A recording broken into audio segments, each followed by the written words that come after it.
I was growing up. From an early age, I was obsessed with watching presenters on TV and was forever getting my best friends to video me whilst I spoke into camera about just about anything. Mum would smile at us in the garden through the kitchen window when she was doing the washing up, as I would give a running commentary on anything going on around me. Now, this oak tree has been here for as long as I can remember and attracts a daily visit from a grey squirrel. I'd ramble on whilst my patient friend Heather would dutifully record every second with a rather heavy camcorder perched on her shoulder. Once we recorded two men removing furniture from a garage, me talking merrily into the camera, not realising they were thieves. We had to run when they noticed us and gave chase.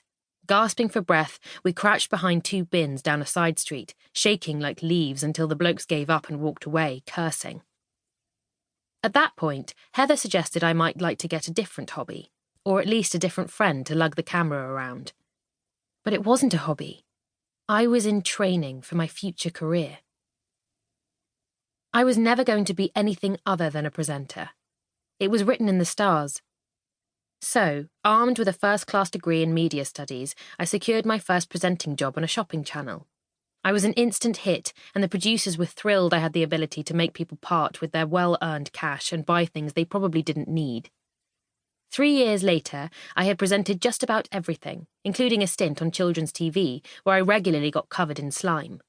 The Wake Up Britain job finally sealed my reputation as the darling of daytime TV.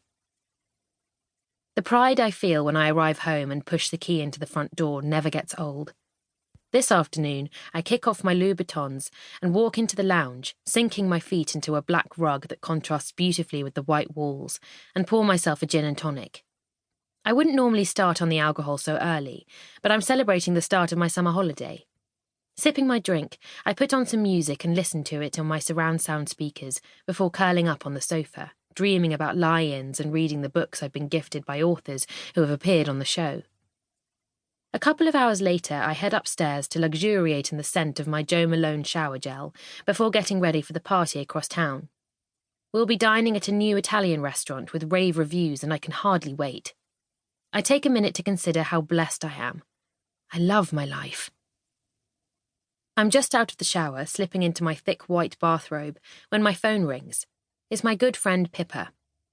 Pippa and her husband Ben are both teachers. Ben is the head of a busy high school, and Pippa the deputy head of a local primary school. They've been married for 6 years and don't have any children. Pippa once told me that they weren't ready to spend all day with kids and then go home to the demands of a young family. At least not yet. "Hi, Pippa. How's things?" I ask her cheerfully. "I'm good, thanks. I bet you're thrilled it's the summer break from the show. Actually, I was going to suggest lunch tomorrow, but I've just realised it's the wrap party and you might not be in any fit state." She laughs. Maybe she has a point. Maybe not. Okay, so the day after then?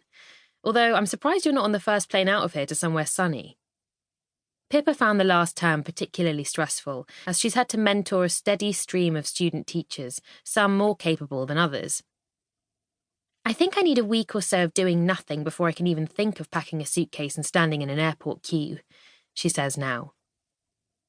We agree to meet in 2 days' time for lunch and cocktails in Soho. I don't have a lot of friends outside work, but maybe it's because I've been so focused on my career. I've stayed friends with Pippa since university, though, after meeting her when we both worked part-time in a coffee shop to make ends meet.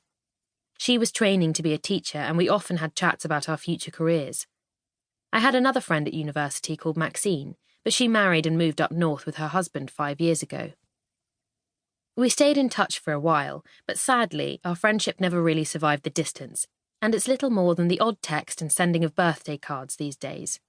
The people I'm closest to now are my co-presenter Will, who's become a great friend, and his gorgeous, raven-haired ex-model wife, Hattie. They often invite me round for Sunday lunch along with some of their single male friends, in the hope that I might hit it off with one of them. To be fair, I've been on dates with one or two, but there's no one I've really felt a connection with. In fact, there hasn't been anyone since my first love, Aaron, who I met at university, which, shockingly, was 12 years ago. I adored him. We were inseparable for almost 2 years, which I don't suppose is that long, really, but our relationship was intense. I imagined us as husband and wife presenters like Tom and Jerry, and a London townhouse filled with children. Then one summer... To keep listening to this audiobook, I've left you a link in the description so you can do it, at no cost thanks to Audible's 30-day free trial.